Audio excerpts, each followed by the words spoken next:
نحمده ونصلي على رسوله الكريم اللهم صل على محمد وعلى آل محمد كما صليت على إبراهيم وعلى آل إبراهيم إنك حميد مجيد اللهم بارك على محمد وعلى آل محمد كما باركت على إبراهيم وعلى آل إبراهيم إنك حميد مجيد رب اشرح لي صدري ويسر لي أمري واحلل عقدة من لساني يفقهوا قولي واجعل لي وزيرا من أهلي رب زدني علما. عن عائشة رضي الله عنها فرفع عنه وهو يقول قد أذن الله لكم أن تخرجن لحوائجكن. صحیح بخاری.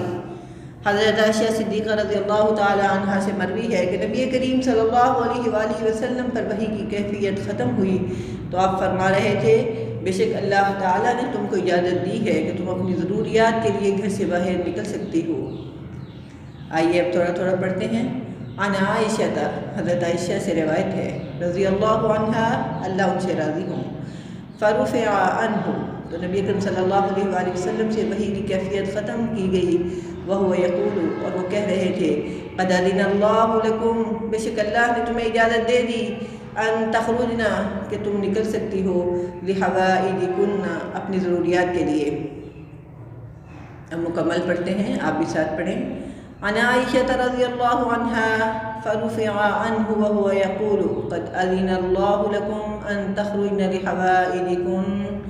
حضرت عائشہ صدیقہ رضی اللہ تعالی عنہا سے مروی ہے کہ نبی کریم صلی اللہ علیہ وسلم پر وحی کی کیفیت ختم ہوئی تو آپ فرما رہے تھے بے شک اللہ تعالیٰ نے تم کو اجازت دی ہے کہ تم اپنی ضروریات کے لیے گھر سے باہر نکل سکتی ہو.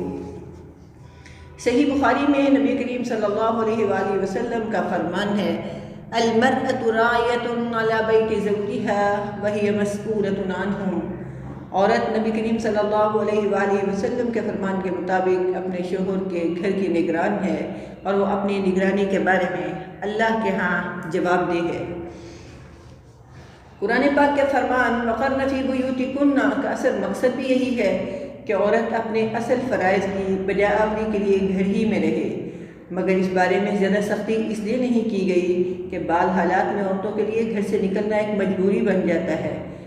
کسی عورت کا کوئی سرپرست نہ ہو یا مرد اتنا نادار ہو کہ اس کے آمدنی سے گھر نہ چل سکتا ہو اور عورت بھی کچھ کسب معاش کرنے پر مجبور ہو جائے، مگر یہ استثنائی معاملہ ہے. شریعت کا اصل اصول یہی ہے کہ عورت کا دائرہ عمل، دائرہ کار اس کا گھر ہی ہے. یہ انتہائی ناگزیر حالات میں محض ایک اجازت ہے، رخصت ہے کہ ان حالات میں اگر عورت گھر میں کچھ کمائی کی سبیل نکال سکتی ہے تو پہلے اس کی طرف توجہ کرے، اور اگر باہر جانا ہی پڑے تو شرعی حدود و قیود کے ساتھ باپردہ رہ کر غیر مخلوط ماحول میں کام کر سکتی ہے.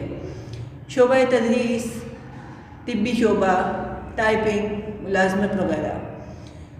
وہ تجارت، زراعت، صنعت و حرفت میں بھی اپنا پیسہ لگا سکتی ہے اور حسب سہولت ان کی نگرانی کر سکتی ہے.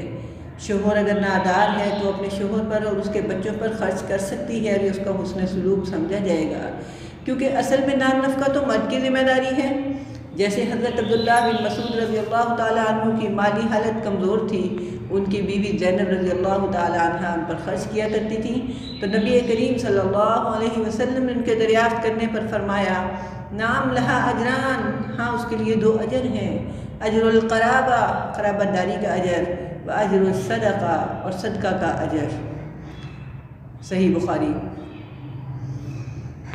حضرت جابر بن عبداللہ رضی اللہ تعالیٰ عنہ روایت کرتے ہیں کہ میری خالہ نے اپنی عدت کے دوران اپنے کھجور کے چند درخت کاٹنے اور فروخت کرنے کا ارادہ کیا تو ایک صاحب نے سختی سے کہا کہ عدت کے دوران گھر سے نکلنا بھی جائز ہے کہ نہیں.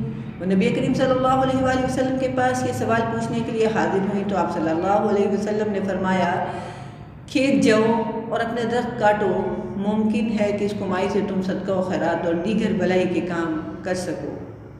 سنن ابی داؤد.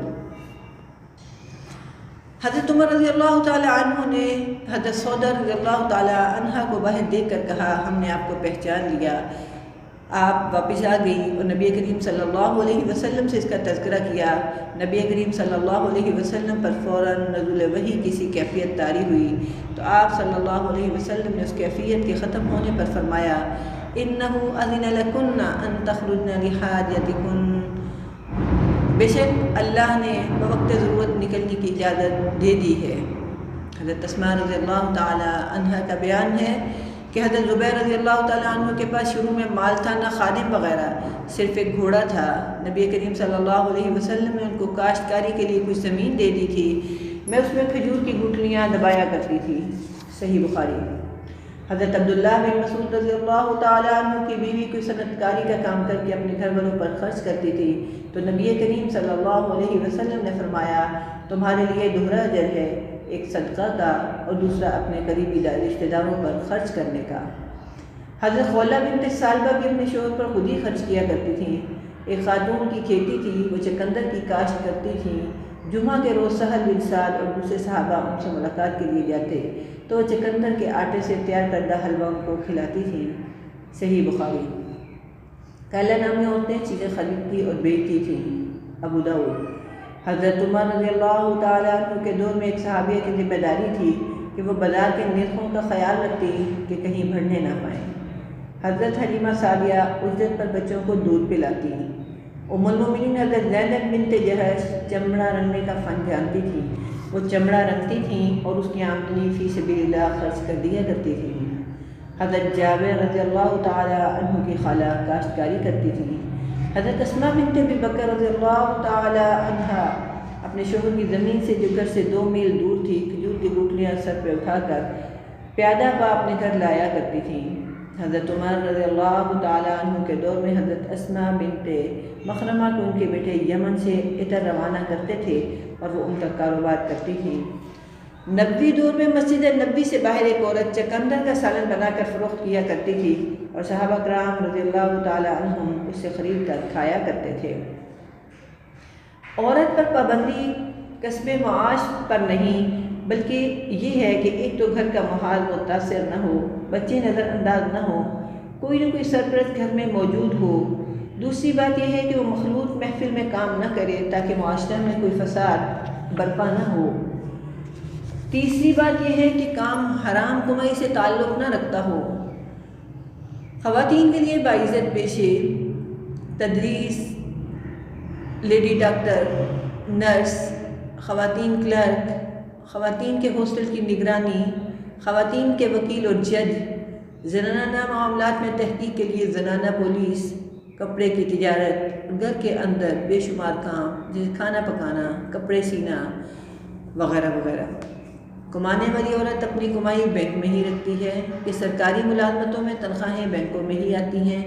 مشکل یہ ہے کہ بینک کا سارا کاروبار الف سے لے کر یا تک سودی ہوتا ہے، وہاں انہوں نے سود لینا بھی ہے اور دینا بھی ہے، لہذا حرام خوری سے بچنے کے لیے بینک میں کرنٹ اکاؤنٹ کھولا جائے اور ان سے سود نہ لیا جائے، اور اگر وہ خود دے دیں تو پھر وہ عورت مکمل حساب رکھے کہ میرا اصل سرمایہ کیا ہے اور انہوں نے اس میں مجھے کتنا سود دیا ہے، وہ سود نکال کر کسی انتہائی غریب اور نادار کو دے دیا جائے تاکہ اس کے ساتھ اپنے گھر بنانے کی کوئی تدبیر سوچ سکے۔